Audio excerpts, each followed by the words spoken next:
1924 இந்துஸ்தான் குடியரசு இராணுவம் இதை வந்து கான்பூரில் உருவாக்கியிருக்கிறாங்க. இதனோட பேர் பாருங்கள், ஒரு 4 வருஷம் இதில் வந்து ஆட் பண்ணுங்கள், +4. அப்போ 1928 அப்போ வந்து பார்த்திங்கன்னா ஹிந்துஸ்தான் பொது உடைமைவாத குடியரசு அமைப்பு அப்படின்னு சொல்லி இதுக்கு பேரை மாற்றுறாங்க.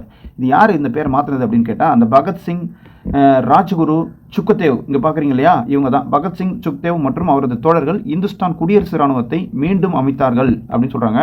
பொது உடைமை கருத்துக்களால் ஈர்க்கப்படுறதுனால அதுக்கு பேரை வந்து இந்துஸ்தான் பொது உடைமைவாதம், எப்படி பொது உடைமை கருத்துக்களால் ஈர்க்கப்படுறதுனால இந்துஸ்தான் பொது உடைமைவாத குடியரசு அமைப்புன்னு அதுக்கு பேரை மாற்றி வச்சுருக்காங்க.